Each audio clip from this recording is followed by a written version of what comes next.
Pro Football Weekly is previewing the offseason for all 32 teams. Right now we're talking about the Seattle Seahawks. Last year, Dan, we were wondering what they were going to do at quarterback. They got Tarvaris Jackson to compete with Charlie Whitehurst. Are they going to do that again, or are they going to go after a big-name guy? Well, I think eventually they are, but I think that free agency, I don't think they're interested in going that route. Matt Flynn would certainly be an interesting fit there, Peyton Manning. But if they do anything, they're going to address that quarterback position in the draft. And if they see like an Andy Dalton type in the first round, they might go after him. But I think Tarvaris has a little bit more shelf life in Seattle.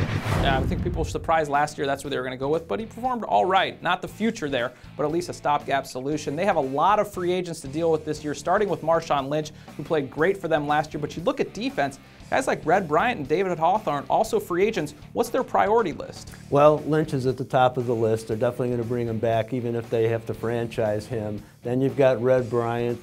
He's a key run defender and a key guy in the locker room. They just love him. So he's a cornerstone. Then I think next in line would be linebacker David Hawthorne. He's led the team in tackles the last 3 seasons. And then after that, you got Michael Robinson, who really blossomed his first full year as a pure fullback, made a Pro Bowl alternate. Those are the top 4. Leroy Hill's going to be really interesting. You know, he kind of had a rejuvenation last year. Yeah. But I think they're going to have to see what how big a market value he has elsewhere. So a lot of guys, but they've got $30 million in cap money, so they'll be able to bring back a bunch of them. A lot of work to be done, although they spent a lot of money last year on a couple of free agents, Sidney Rice, Zack Miller. Those didn't really work out that well, whether it was injury or just ineffectiveness. Do you think they'll be breaking the bank for anyone this year? And also, can they get those guys maybe to earn their money? Well, yeah, I think part of their reluctance in maybe working the free agent market is because these guys just didn't pan out.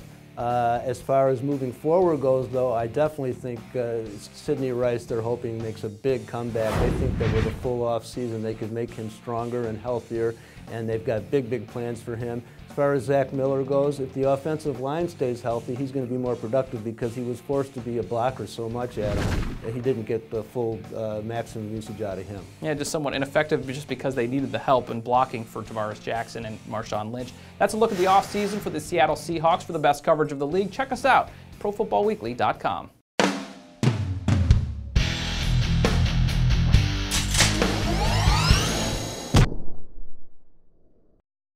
It's never too early to start thinking about the NFL Draft, and Pro Football Weekly's new draft database has you covered.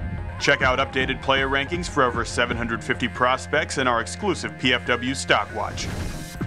Just go to the Draft tab at ProFootballWeekly.com.